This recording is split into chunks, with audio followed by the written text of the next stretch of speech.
경제 성장률이 꺾인다라면 기업이 타격을 받을 수밖에 없고 주가가 조정받을 가능성이 크다. 그러면 2023년에는 만만치 않을 수도 있다. 그나마 희망을 본다라면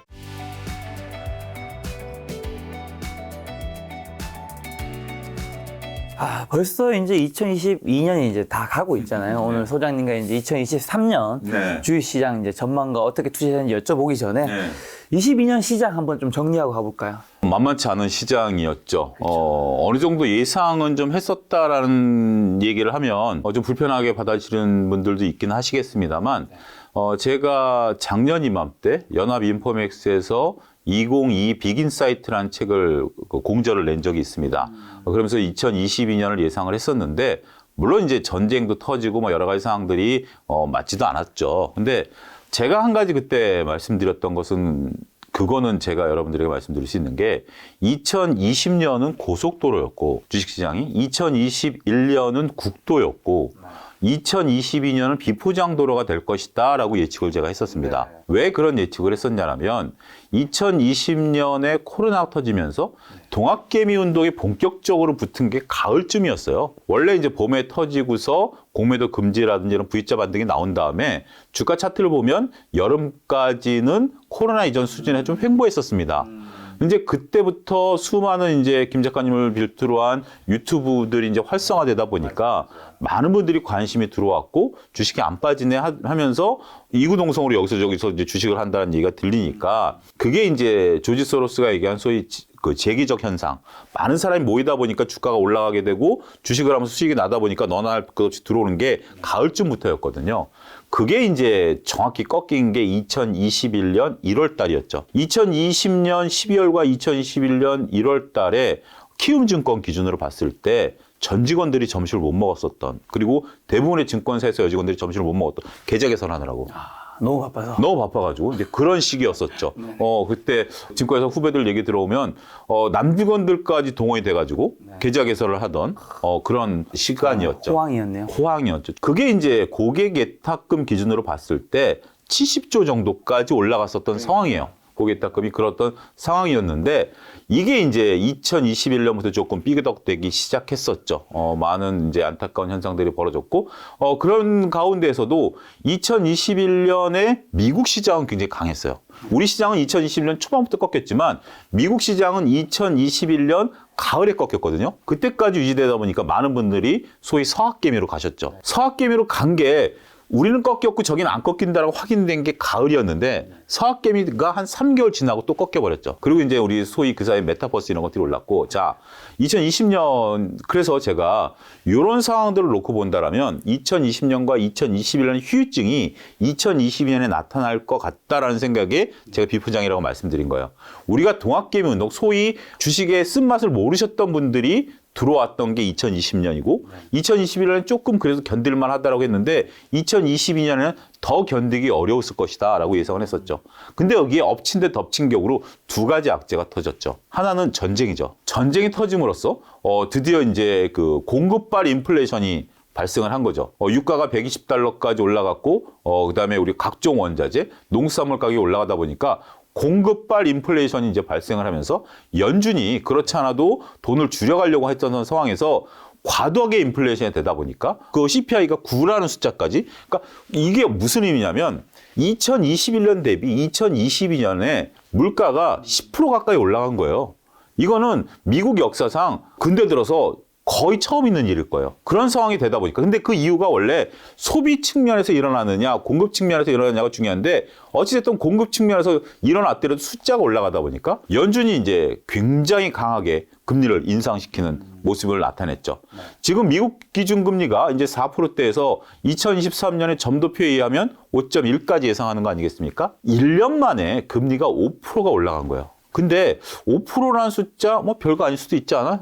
절대 레벨이 낮지 않냐라고 봤을 때 이렇게 표현 드릴게요. 1년 사이에 금리가 5배가 올랐습니다. 느낌이 좀 다르죠. 제로금리에서 5%까지 올라왔다. 5%가 뭐 경제가 성장하면 그 정도는 다행인 거 아니야? 라고 하지만 5배가 올랐다라는 느낌이 다르죠. 이번 달에 일본이 BOJ가 10년물 국채금리, 그러니까 이제 금리 장기금리의 상단을 0.25에서 0.50으로 올렸잖아요. 뭐 0.25% 포인트 올린 것 같고 뭐가 하느냐? 이자가 2배가 늘어납니다. 그러면 엔캐리 트레이드 자금이 움직일 가능성이 역으로 움직일 가능성이 있다라는 거죠.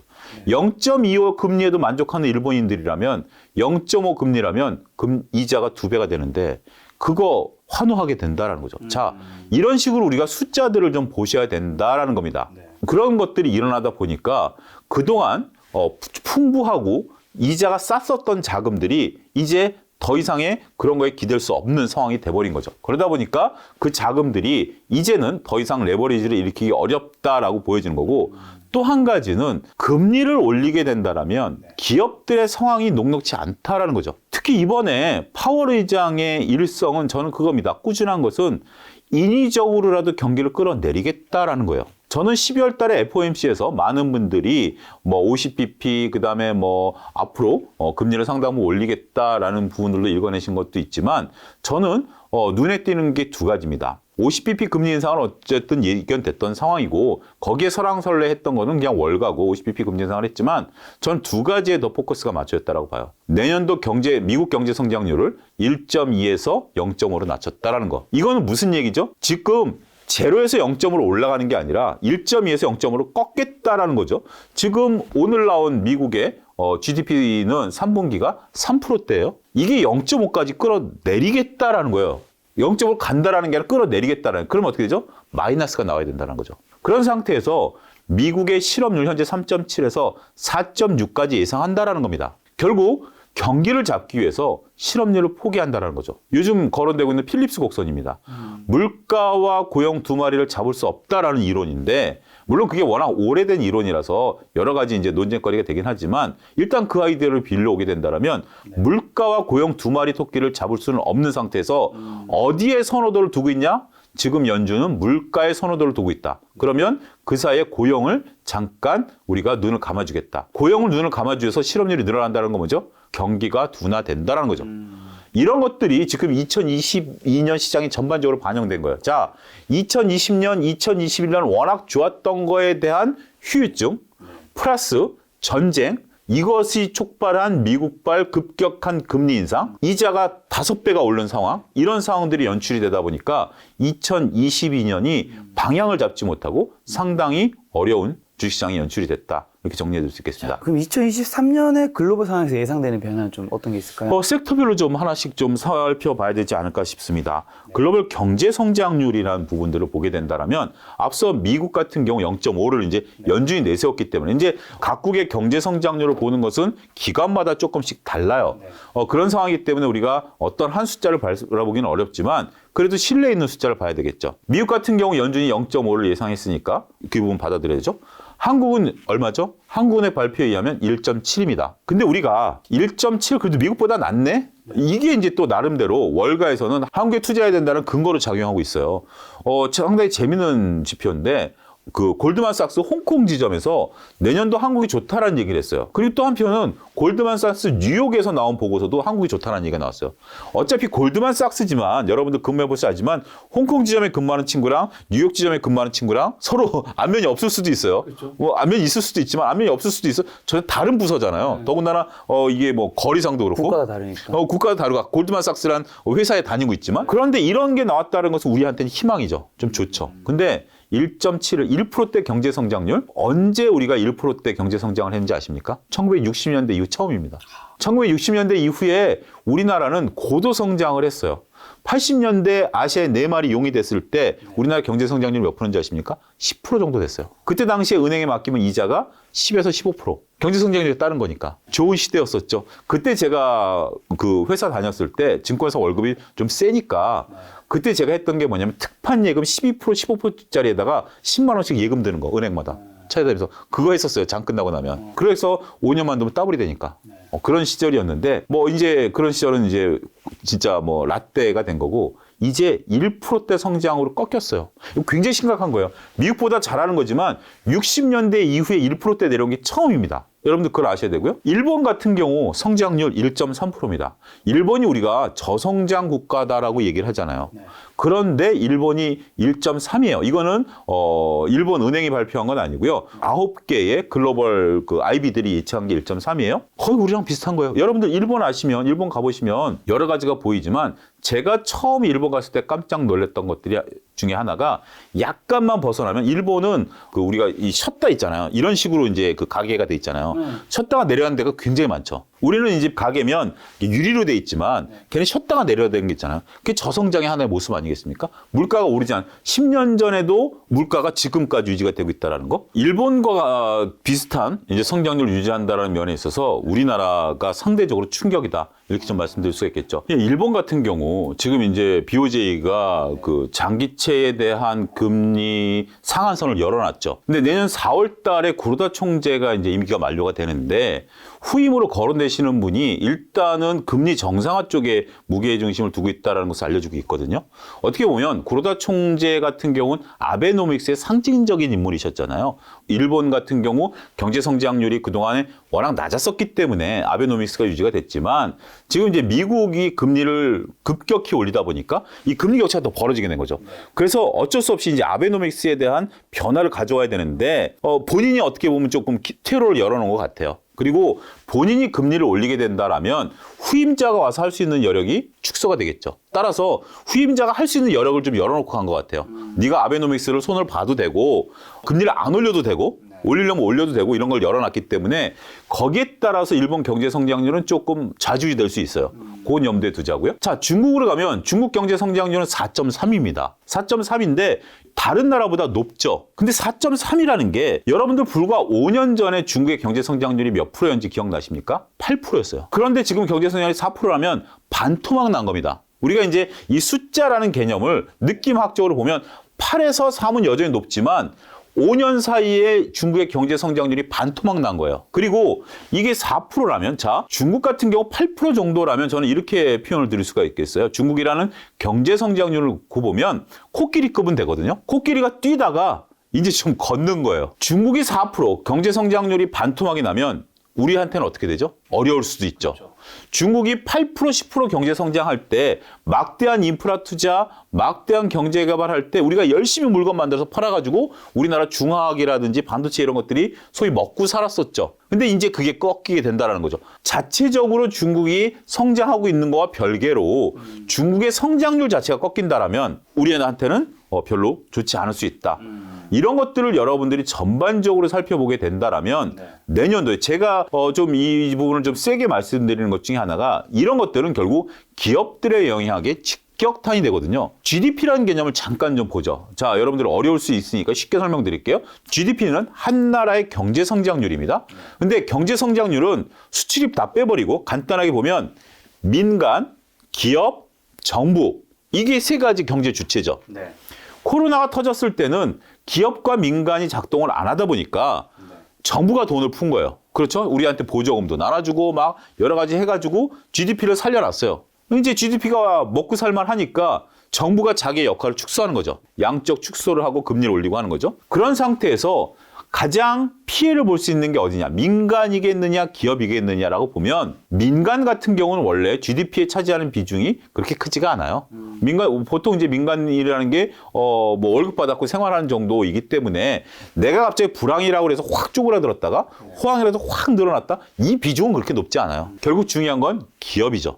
GDP가 꺾인다라면 가장 타격을 받을 것은 기업이고요. 이 기업은 우리가 투자하는 주식입니다. 그렇기 때문에 여러 가지 잣대를 갖다 댈 수 있긴 하겠습니다만 경제 성장률이 꺾인다라면 기업이 타격을 받을 수밖에 없고 타격을 받는다라면 EPS에 영향을 줘서 주가가 조정받을 가능성이 크다. 이 점을 염두에 두셔야 된다는 거죠. 두 번째는 이제 금리와 관련된 부분들이에요. 지금 현재 미국이 금리를 계속해서 올려왔죠. 그렇죠. 내년도에 지금 현재 점도표를 놓고 본다라면 5.1이 나와 있습니다. 이것도 추세적으로 보면 점도표는 3, 6, 9, 12 이렇게 발표가 되니까 우리가 6월 달만 하더라도 점도표 상단은 3.5였는데 거기서 점도표가 나오면서 이제 9월 달에 4.4가 나온 거죠. 이게 이제 5.1까지 올라왔습니다. 여기에 대해서 이제 여러 가지 얘기들이 좀 나올 수 있겠는데 미국이 마냥 금리를 올릴 수 있을까라는 이제 의문점들이 고개를 들기 시작한 거죠. 블러드 총재가 테일러 준칙이라는 그 법칙을 가지고 7%대까지 금리를 올려야 된다라는 것을 얘기를 했었어요. 이 테일러 준칙은 뭐냐면 경제 상황을 볼 때 우리가 이제 딱 그 경제라는 게 어느 숫자로 딱 멈추는 게 아니라 이 수렴하는 과정에서 이 왔다 갔다 하는 부분들이 있잖아요. 이게 버냉키가 얘기한 샤워실의 바보들 이론이죠.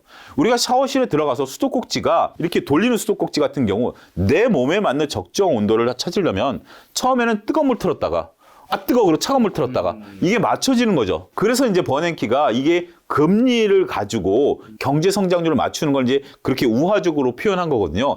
그러다 보니까 이게 막 조절해야 된다라는 거죠. 그 이론 중에 하나가 미리 경기를 꺾기 위해서는 급격하게 금리를 올려야 된다라는 거예요. 지금 이제 처음에 가면 우리가 극단적으로 뜨거운 물, 찬물 틀듯이 7%대까지 올려야 떨어진다라는 얘기인데 거기에 대해서는 뭐 여러 가지 반론이 있으니까 뭐 논외로 친다 하더라도 내년도 5%까지 금리를 인상한 이유를 보자고요. 미국 같은 경우 금리를 6%, 7% 올리게 된다라면 재정 부담이 크잖아요.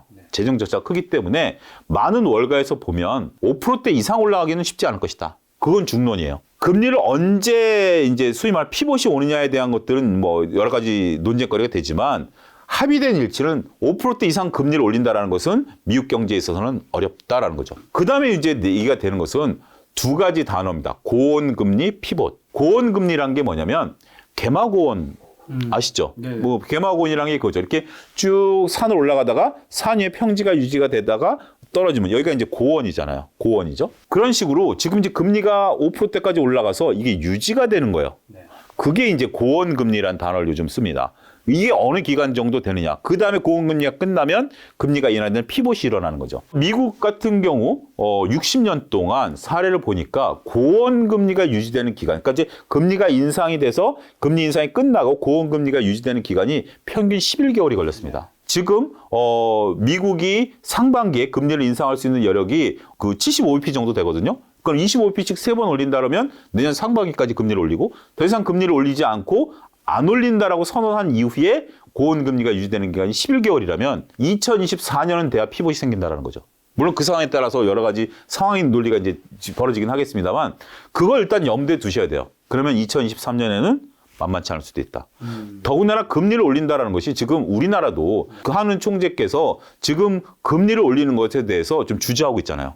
미국이 12월 달에 50bp 금리 인상을 할 걸 알면서도 11월 달에 25bp밖에 금리 인상 안 해서 지금 이제 금리 격차가 벌어져 버린 거 아닙니까? 지금 황새를 따라가려 뱁새들이 가랭이가 막 찢어지고 있는 거예요. 지금 뭐 터키 같은 경우는 막 국가 부도의까지 나오고 막 이런 거 아니겠습니까? 그래서 이 금리는 가계에 부담이 되는 거기 때문에 이게 어떻게 움직이는지에 대해서 한 가지 제가 이제 여러분들에게 당부드리고 싶은 것은 많은 사람들이 얘기하는 미국의 피봇이 빨라질 수 있다라는 뇌피셜에 너무 희망을 걸지 마시라. 빨라지면 다행이죠. 근데 지금 그 희망 고문을 지금까지 끌고 왔잖아요. 9월부터 금리 인상 안 한다. 뭐 12월부터 금리 인하한다. 25% 금리 인상한다. 이런 희망들이 지금 다 우리 고통으로 다가오는 거죠. 여기 대비를 철저히 하셔야 돼요. 2023년에. 2023년에 금리 인하가 없을 확률이 굉장히 높다고 보시네요. 일단 그렇게 받아들이셔야 돼요. 해주면 대박이지만 2023년에는 금리 인하하는 피봇이 일어날 가능성에 대해서는 지금 객관적인 지표로만 놓고 본다면 쉽지 않을 수 있다. 이렇게 말씀드릴 수 있겠습니다. 그 다음에 이제 여기서 또 한 가지 변수가 우리가 그렇다면 무조건 2023년에는 나쁘냐라고 봤을 때 그나마 희망으로 본다라면 미국 중심의 산업이 이제 재편되기 시작했다라는 거죠. 여러분들 잘 아시는 뭐 IRA법이라든지 뭐 반도체 치법에 따라서 미국의 공장을 짓고 있는 것들도 있습니다만 여러 가지 지금 상황들이 중국과 대립하고 있어요. 가장 큰 게 네덜란드의 이제 반도체 노광 장비 만드는 게 있잖아요. 이게 11월 달에 이 대표께서 우리나라 방문하신 적이 있어요. 그때 우리나라 언론에 보도된 게 야, 내가 중국에다 물건 팔려고 그러는데 미국이 반대한다? 왜 그러냐라고 정말 슈퍼 의리한 소리 쳤죠. 그렇게 했다가 그분이 네덜란드 돌아간 지 일주일 만에 중국에 물건 안 팔기로 했습니다. 무슨 얘기인지 알겠죠? 상당히 이제 그렇게 된 거고. 그 다음에 이제 영국 같은 경우 공식적으로 CCTV 중국 제품 쓰지 못하도록 했죠. 엊그제 나온 뉴스는 미국 내 정부 기기를 통해서는 틱톡 사용 금지가 됐고요. 그다음에 이재용 회장께서 얼마 전에 UAE로 날아가셨습니다. 그 시진핑 주석이 사우디 방문했을 때 그때 UAE만 잠깐 갔다 오셨는데 그때 이제 뭐 했냐면 언론에 보도된 게 통신 장비, 화웨이 통신 장비 팔러 갔다. 이거였는데 그 전제 조건이 뭐냐면 미국이 UAE에 무기를 주는 걸로 승인을 했다라는 거죠. 지금 이제 사우디도 말 안 듣고 이란도 견제해야 되니까 그 대신 전제 조건은 화해 통신 장비를 쓰지 말라라는 거였고 그 언론 보도된 이후에 이재용 회장께서 UAE로 방문하셨어요. 그러니까 지금 전방위적으로 지금 미국과 중국이 단순하게 이게 반도체 뭐 여러 가지 뿐만이 아니라 전 세계를 동원해서 이걸 지금 옥죄고 있어요. 거기서 눈을 딱 고개 쳐들고 있는 게 누구죠? 사우디. 사우디 같은 경우 지금 미국과 관계가 역대급으로 나빠요. 그런 상태에서 시진핑 주석이 사우디를 가셔가지고 몇 가지 중요한 얘기를 했습니다. 사우디 왕세자 우리나라 와가지고 뭐 MOU를 맺었다고 하는데 시진핑 주석도 가가지고 약 38조 원의 뭐 계약을 체결하고 왔고 그다음에 뭐 아랍 정상들 만나고 왔고 했는데 두 가지예요. 여전히 사우디는 네옴시티를 가지고 우리나라와 중국을 그 서로 싸움 붙임이라고 해서 서로 이제 들었다 놨다 하고 있는 거죠. 지금 현재 사우디가 네옴시티 관련해서 발주를 진 현황을 보면 50%는 사우디 업체가 가져갔어요. 원래 이거는 뭐 네옴시티 발표할 때부터 있었어요. 인프라 뭐 상하수도 하고 도로 까는 건 누구든지 할 수 있으니까 이건 자국 업체를 주겠다라는 거였고 나머지는 정확히 17%는 중국에 17%는 한국에 줬습니다. 이게 뭘까요? 주는 입장에서 보면 두 나라 입장에서 딱 견제를 시키는 거죠. 그렇죠. 그러면 두 나라가 경쟁을 하면 단가가 높아질까요? 싸질까요? 싸질 수밖에 없죠. 사우디는 그걸 노린다라는 거. 더 중요한 것은 뭐냐면 중국이 원하는 거 그리고 사우디가 원하는 이해관계가 있어요. 석유의 위안화 결제입니다. 지금 원래 달러가 글로벌 패권을 장악하게 된 게 키신저가 이제 그 키신저 장관이 당시에 사우디를 가가지고 사우디를 이제 보호해준다는 명분하에 석유 결제를 달러로 하면서 페트로달러가 된 거 아니겠습니까? 그런 부분들이죠. 물론 지금은 이 석유 결제하는 비중이 전체 무역 규모의 5%밖에 안 돼요. 그렇기 때문에 중요치는 않아요. 원래 뭐 여러 가지 다 달러로 결제하니까 심지어 저는 엊그제 이베이에서 물건을 샀는데 중국에서 물건이 날라왔지만 달러로 결제해 버렸으니까 그렇기 때문에 그 규모는 크지는 않지만 상징적인 의미가 있죠. 석유를 이제 다른 나라 화폐로 결제해. 근데 아직까지 이제 논의라는 얘기가 나왔지 확정된 건 아니에요. 근데 가능성은 있어요. 근데 이게 얼마큼 파급 효과가 있냐면 그냥 현상을 보죠. 사우디 원유에 3분의 1이 중국으로 갑니다. 그러면 중국이 이거 뭐 보는 사람에 따라 4분의 1이다, 3분의 1이다 어찌됐든 상당량이 중국으로 갑니다. 그럼 중국이 이거를 위안화로 결제를 해줘요. 그럼 사우디가 그 위안화를 받아서 어디에다 쓰겠습니까? 네옴시티 결제를 해버릴 수가 있죠. 그러면 환부담이 줄어드는 거죠. 중국 같은 경우 열심히 옷, 신발 만들어갖고 미국에 팔아가지고 달러 받아가지고 그거 갖고 미국 국채 산 거 아니겠습니까? 그런 식인데 사우디는 위안화를 받아서 쓸 데가 없는 나라들과 다르게 네옴시티 관련해서 그걸 결제를 해볼 수 있어요. 이건 제 뇌피셜이에요. 이게 무서울 수도 있다는 거죠. 우리 입장에서 보면. 자, 지금 현재 중국과 미국이 갈등하는 속에서 사우디가 지금 현재 틀어놔서 만약에 중국과 관계 개선이 돼서 이렇게 돼버리면 우리한테는 악재다라는 거죠. 그것까지도 여러분들이 염두에 두셔야 된다. 현재 국제관계가 굉장히 복잡다변해지고 있고 우리는 이제 산업부 장관께서 선언을 하셨죠. 치포동맹에 이제 참여한다. 그래서 이제 우리는 완전히 미국 측에 붙었어요. 그런 상태에서 이러한 상황 논리가 굉장히 복잡해지고 있고 더군다나 지금 이란을 견제하려는 움직임이 굉장히 커요. 근데 우리는 왜 이게 중요하냐면 우리나라는 이란산 원유를 막대하게 들여오고 있습니다. 그걸 가지고 중화학 우리 남해 벨트가 막대하게 이익을 남기고 있어요. 중요한 것은 사우디 원유와 이란산 원유의 차이점이에요. 그리고 미국산 원유의 차이점. 야, 다 같은 거 기름 아니야 라는 건데 전 세계에서 이란산 원유가 중화학 제품을 만들기에 가장 좋습니다. 갖고 들어와가지고 정제를 하면 여러 가지 수많은 물질들이 나오는 게 이란산 원유예요. 미국산 원유는 뭐냐? 개솔린밖에 안 나와요. 질이 좀 다른 거죠. 그렇기 때문에 이란에 대한 부분들이 좀 문제가 되면 에너지 문제는 우리나라 입장에서 보면 복잡해질 수 있어요. 전 세계적인 에너지 문제는 베네수엘라든지 지금 알제리라든지 이런 쪽들이 풀어지면서 공급망은 좀 줄어들 거예요. 무슨 얘기냐면 잠깐 설명드리면 전 세계 산유량 1위 국가가 어딘지 아십니까? 베네수엘라예요. 사람들이 오해하고 있는 게 사우디와 미국인 줄 아는데 매장량 1위는 베네수엘라예요. 근데 베네수엘라가 정치적 문제 때문에 이거를 못 퍼올리는 거죠. 시설이 노화돼가지고. 근데 이제 미국이 이걸 풀어주겠다라는 거잖아요, 지금. 두 번째는 지금 이제 우리가 그 러시아산 가스가 유럽으로 못 들어가잖아요. 근데 각 근접에 가스가 묻혀 있는 나라가 있습니다. 알제리입니다. 알제리가 어디냐면 여러분들 그 북아프리카에 이집트 옆이 알제리예요. 그 지중해로 그냥 파이프라인인데 지금 알제리 그 천연가스가 유럽 천연가스의 10%를 담당하고 있어요. 이거 밸브만 열어주면 돼요. 근데 이제 거기도 독재 국가라 정치적 문제가 좀 있어요. anyway, 이거는 이제 글로벌 가격의 인하의 압박인데 우리는 이제 이란 문제 때문에 우리 석유화학 업체에 대한 타격도 여러분들은 큰 그림을 그리셔야 된다 말씀드릴 수가 있겠습니다. 마지막으로 여기에 이제 중국의 대응이죠. 중국이라고 가만히 있는 거 아니죠. 중국은 조용히 지금 이 상황을 펼쳐보고 있습니다.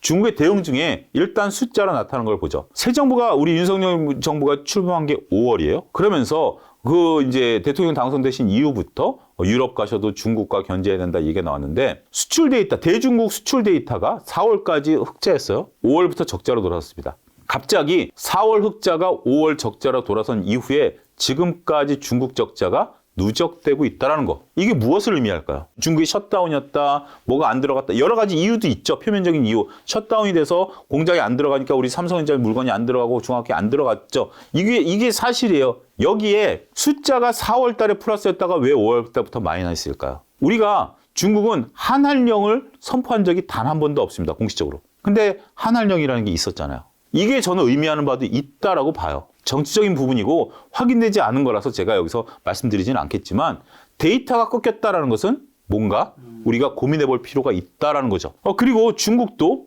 지금 중국 돈으로 1조 위엔 반도체에 쏟아붓겠다라는 겁니다. 당장 실적은 안 나오겠죠. 하지만 돈을 쏟아부으면 쏟아부을수록 성과는 나타난다. 지금 가장 문제가 LCD 같은 경우 이제 우리나라에서 안 만들어요. 중국이 만들죠. OLED도 곧 그렇게 된다라는 얘기가 있고요. 여러 가지 부분들을 보게 된다면 중국이 결국은 단기간에는 미국 견제에 의해서 힘들긴 하겠지만 중국이란 나라가 돈과 기술력과 머리가 있는 나라이기 때문에 그 부분에 있어서는 잠재적인 우리한테는 우리 산업에는 악재다. 이런 것들이 내년에 전반적으로 다 반영이 되면서 여러 가지 상황들이 올해 그러니까 2020년과 2021년에는 이런 거 안 따져도 됐어요. 그냥 무조건 대부분 올라갔는데 이제는 이런 것들이 기업에 영향을 미치는 것들이 부각이 될 수 있고 이걸 읽어내느냐 못 읽어내느냐에 따라서 여러분들의 투자 수익률이 극명하게 갈릴 수도 있다. 이렇게 말씀드릴 수 있겠습니다.